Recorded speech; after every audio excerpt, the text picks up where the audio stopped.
The following has been kept in its original format. No edits, no changes, all 100%. This is our interview with Talk and Chop.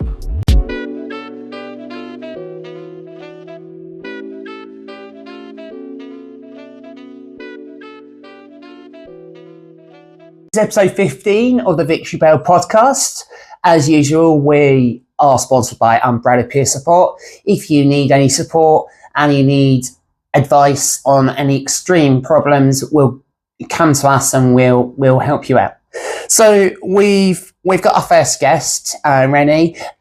She's from Talk and Chop. It's Irede, not Irene. Okay. It's fine. Yeah, no worries, no worries. Sorry about that. So yeah, you're our first guest from Talk and Chop. Oh really? Yes. Oh my God! I'm so honored to be here. You know. Thank you so much for inviting me. No problem. So we just wanted to ask you a few questions. That's fine. Yeah, go ahead. Just tell our audience about yourself, if you could, please. Yeah, so my name is Irede Adekule. I'm from Nigeria, and I'm here in the UK. Currently, I'm a radiology assistant, but I'm also like someone who loves to cook. It's a hobby. So, and I've also got a show called Talk and Chop. It's a show where we invite guests from all walks of life to like come and share the stories and the moments that shape them into who they are right now, and also cook together because I love cooking. So yeah. So, and I'm just someone who, I'm a Christian. I'm married, no kids yet, but yeah. In the process, yeah. So that's just pretty much about me, yeah. Nice one. So I'm just wondering, what goals do you have, like ultimate goals, any career goals you have in life? For me, my career goals is in future. Sometimes I feel like I'm confused about life. Yeah. I don't have it all figured out. Sometimes, some days I want to be a nurse. Some days I want to be a radiographer.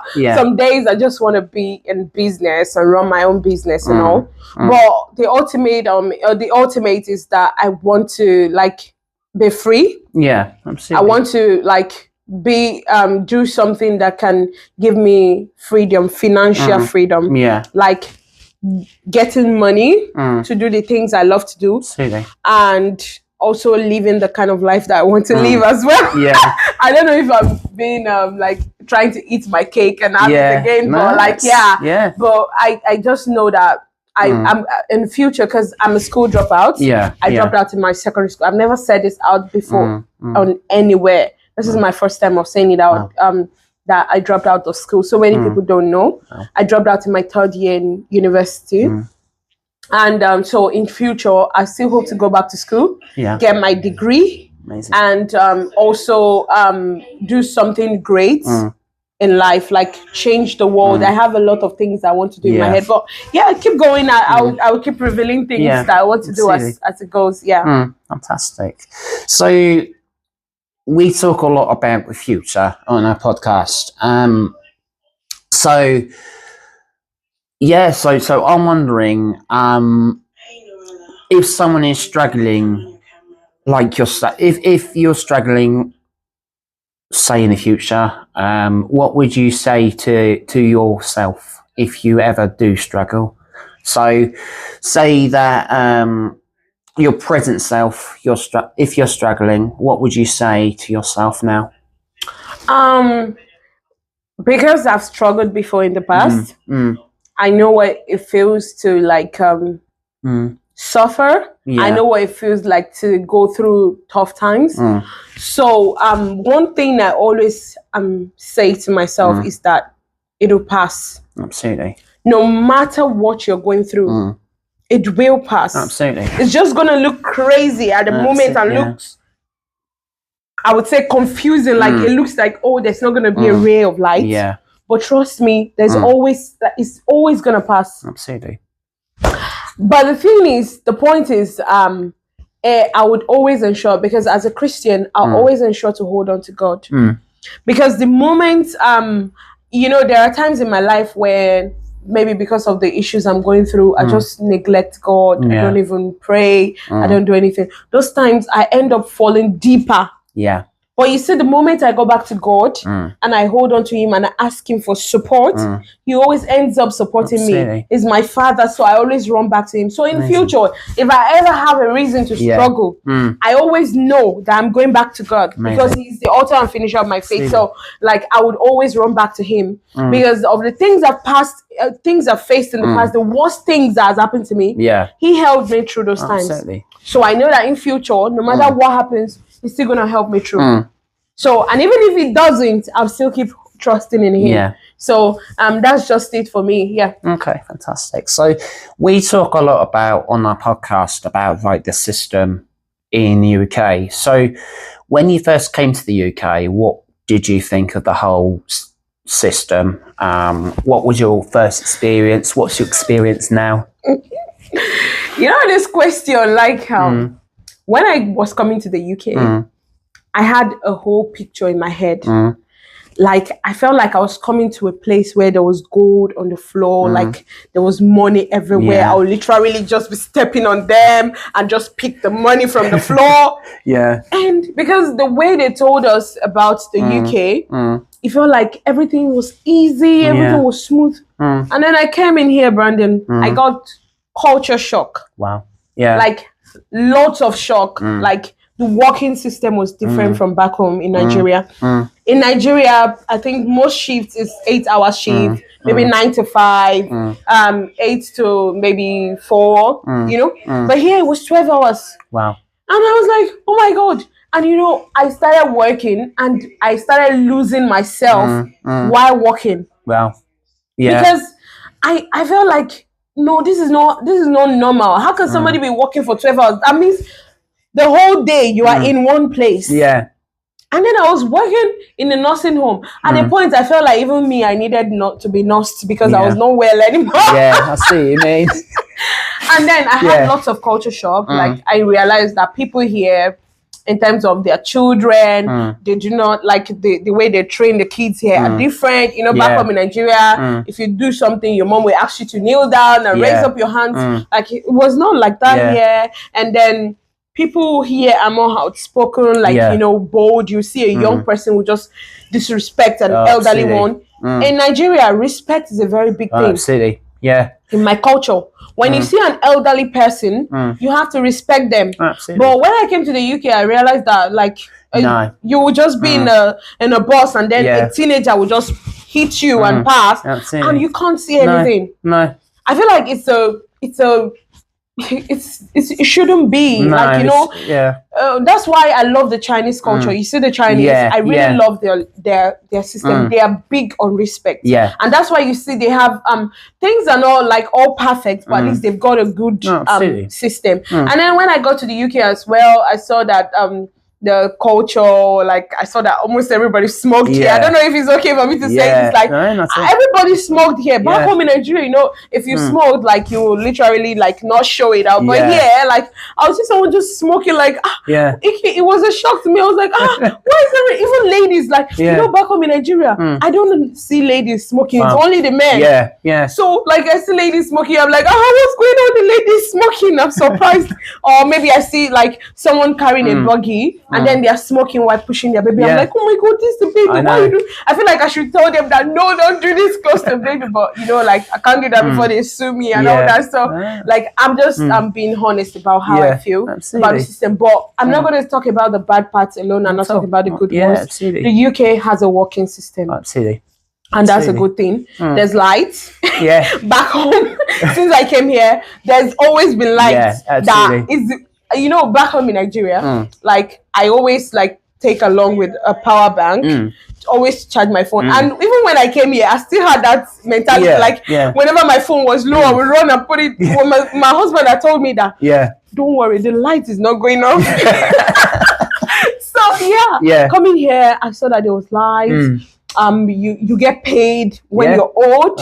You know, when you work back home in Nigeria, some people will owe you, they won't pay you. Wow. So like you get paid here if you're old. If you're sick, you can call the ambulance and all that. Even though some people say, oh, NHS is shit and all that. At least it's still there. It's working. Still there. Yeah. If you're sick, nobody's gonna ask you that. Oh, you need to go bring this because back home, if maybe someone is shot, before they treat the person, they'll ask you for a police report. Wow. But they won't save the person's life first. Wow. You know, until they bring a police report. Wow. So stuff like that is not like that here. If you, the first thing here is to save a life. Yeah. Wow. So yeah, the UK is good as well. So that's it. It was always good and bad parts. That's true. So, I'm just wondering. So we do. Let's go to a simple question. Actually, what would you say your favourite food is? My favorite food. That's rice. Rice. Yeah. So I love rice. Yeah. Any type of rice. Cooked, fried. I don't know. I just love rice. Yeah.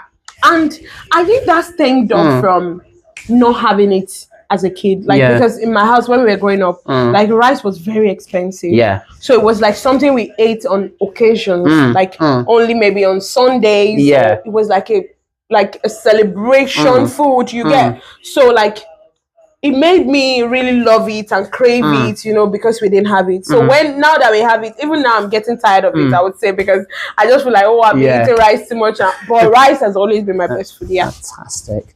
So I'm going to ask you just one more question for our audience. If you could just, if someone is struggling, if you saw someone struggling in their mental health, what would you say to them right now?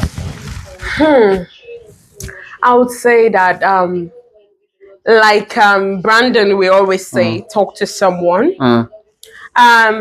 One thing that actually affected me more while I was growing up was the fact that I had no one to really rely on to talk to. Yeah. You know, like I know probably if my family are seeing this, they'll be like, oh, but we were here, but I still felt like they were not like there because my elder brother, he was 9 years older than me. Wow. So like it was a big gap. Yeah, I see. So I only had my younger brother to tutor. But I never had like people close to me that I can actually look up to. Yeah. So you know, it really affected me. It really made me, even in my behavior, I did not behave well. There were times when I had some bad characters that people would literally like want to stay away from me because they feel like I'm not a good person. Yeah. But they never knew that it was stemmed from not really seeing anybody to like put me through to watch me. And then my mom, my mom is a very good person,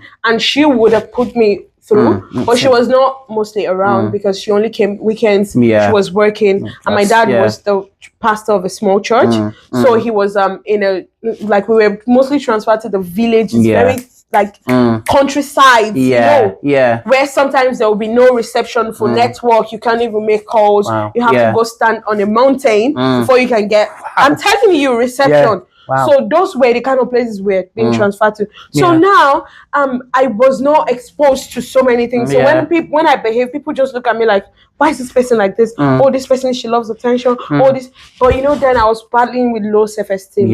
Yeah. Because I felt I was not good enough. I felt people don't like me. I felt not enough. Like I just felt like I was not good enough. And that made me to start behaving like I would seek attention, do things, you know. And I never really saw anybody to like put me through. So if someone is going through any mental health challenges today, I would really tell them to like talk to someone, look for support. Absolutely. But you know, one problem, Brandon, is really getting the right people. Absolutely. One thing that I suffered with mostly was getting good friends. Yeah. I don't know. Somehow I was not just lucky to get like friends, you know, like you have Aaron now. Yeah. Like I'm jealous. Yeah. Like for you to have a friend that would literally want to bring you out of that ditch where you are, and they will go through everything for you. Absolutely. I was not really lucky to have that. Like, it's just now. I think God has helped me. He has started giving me good friends around, like that can actually talk to. But then I really had no one. So the first thing, the first stage of getting out of any struggles is to talk to people. Absolutely. Then another thing is to ensure that you do not pity yourself. See, if you do not see the good about yourself, no matter who tells you that you're good, you will never see it. One thing is, then I was always waiting for people to tell me, oh, you're good. Yeah. Oh, you're beautiful. I was waiting for like people's recognition. Yeah. But see, it may never come. That's the point. Yeah. It may never come. Yeah. And when people offend you as well, maybe you're going through abuse and something. See, don't ever think that you're waiting for closure. No. Because that closure may never come. Like, those people may never apologize to you. The people who hurt you, they may never see that they've done anything wrong to you. Yeah. But the first thing is you have to forgive yourself. Like, you need to see that this is for myself. Absolutely. So if you're going to heal, that's where it's going to start from. Absolutely.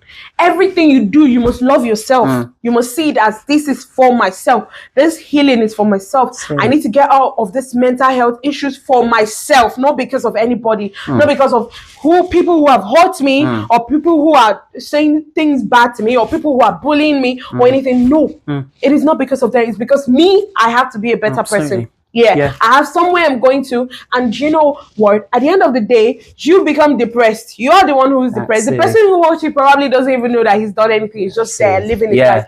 You're the one who's depressed. You're the one who's going to be sad. You're the one who's going to be feeling not enough. You know, I struggle with all these things like imposter syndrome. No matter how good the things I do is, I still feel like, oh, maybe I was just lucky. Maybe it was not really. Maybe I was just, I was not that good. It was because I checked Google. It's not that good. But these days, I started looking at, Jane, you're really good. Absolutely. You know what you're doing. You are able to learn something, and you're able to carry it out successfully.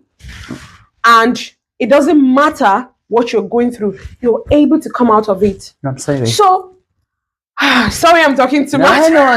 It's actually fun.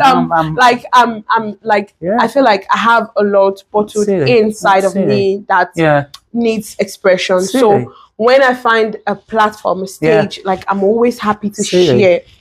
And so that's why I'm saying that if you're going through whatever you're going through, just know that this is not for you, for anybody. It's for you. Absolutely. You need to talk to someone. Of course. But first, it has to be from inside you. Absolutely. The healing needs to start from inside. Because even if you talk to someone and they're trying to help you, if you're not ready to help yourself, there's nothing anybody can do to help you. Absolutely. So, Brandon, now that you've come out of where you used to be, if you were not willing to change yourself, there's nothing Aaron can do to help you. No, exactly. If Aaron tells you this, you're going to say, oh, no, so...